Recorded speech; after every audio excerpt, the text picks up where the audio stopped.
Allah Azza wa Jal began telling His Messenger sallallahu alaihi wasallam, you have the same mission as previous nations.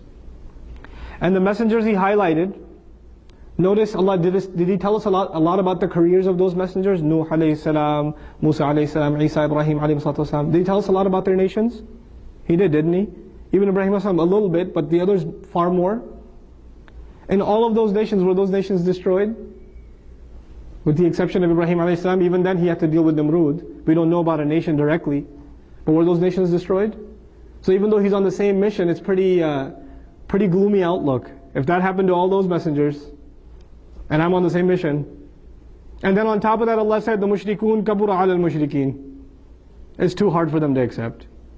Then the Muslims said, maybe the hopes lie with the people of knowledge. And Allah says, oh no, actually after knowledge came, they fell into disagreement. Maybe their next generation will be better. What happens with the next generation? وَإِنَّ الَّذِينَ أُورِثُوا الْكِتَابَ لَفِي شَكٍّ مِّنْهُ مُرِيبٍ. They're in a doubt that gets worse. So wherever you would look for hope, Allah Azza wa Jal says, no, actually they've got this problem. Oh, the next generation, they've got that problem.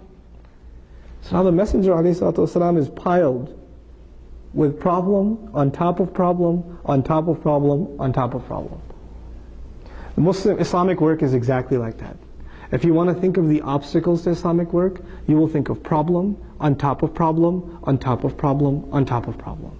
These people oppose to us, they want to approve the zoning, these people are, they don't support our organization, this one hates us, that one hates us, we got this problem, we got that problem, we got that problem. Every time you're trying to do something for the deen, there will be enough naysayers to tell you, no matter how much you do, no difference will come. Don't worry about it.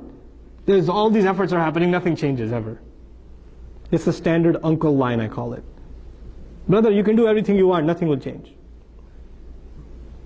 Nothing will change. They've got this gloomy outlook. If anybody has a right to have a gloomy outlook, is someone who's being told by God Himself, all your audiences, they've got serious problems. They've got serious issues. And at the end of all of that, you're supposed to be disheartened. You're supposed to lose steam. You're supposed to not have momentum to carry on.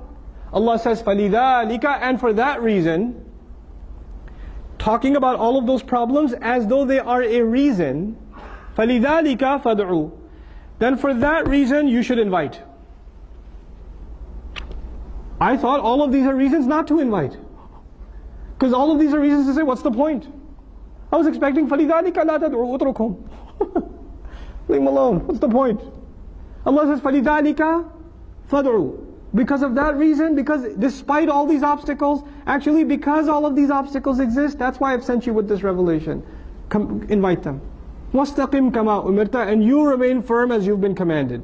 You are not standing firm because these people have good potential, or because the outlook in the future is very positive, or because the trends are looking good. Those are none of those are reasons for you to stay on task. Your reason to stay on task is you've been commanded. Whether the whole masjid is full of people that are praying, or there's nobody here to pray, you pray. You pray. Don't look around and say, nobody comes here, why should I come here? You can't do that. وَاسْتَقِمْ كَمَا أُمِرْتَ. Just like that in Islamic work. We don't think of that in salat, right? Salat, no matter where you are, you make salat. Why? Because you think of it as an individual obligation.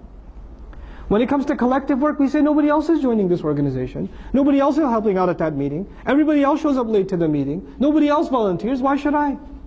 Allah says, no. You're not doing work in any capacity for Islam because what you see around you. You're doing it because you've been commanded. You see it as something that you have to do. وَاسْتَقِمْ كَمَا أُمِرْتَ وَلَا تَتَّبِعْ أَهْوَاءَهُمْ. Very perfect placement of the phrase. And don't follow their empty desires. You would think, what are the empty desires of the kuffar? Just live for dunya, have wealth, have fame, etc., etc. That's their ahwa. Not in this ayah. Not here. Their only desire is you should stop. Your desire is get depressed and don't do anything. That would be their biggest empty desire. Allah says you stay firm while not following their desire, meaning their desire is for you not to stay firm. Their desire is for you to stop calling. If you get depressed, then they have gotten what they wanted. If you get overwhelmed, then they got exactly what they wanted. What's the, وَلَا تَتَّبِعْ أَهْوَاءَهُمْ. And then, so where does your reliance come from? What's your only counsel? If people are not going to be a source of encouragement for you, where's your encouragement going to come from? وَقُلْ آمَنْتُ بِمَا أَنزَلَ اللَّهُ مِنْ كِتَابٍ. Tell them I have come to believe in what Allah has sent down from an amazing book. My iman, my reliance, my trust is in Allah's word. Allah's word becomes my counsel. For the person who's working for Allah's deen in any capacity, the word of Allah is his counsel.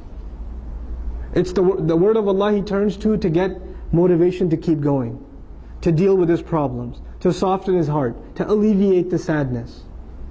That's where he goes, the word of Allah. That's where she goes, the word of Allah. آمَنْتُ بِمَا أَنزَلَ اللَّهُ مِنْ كِتَابٍ.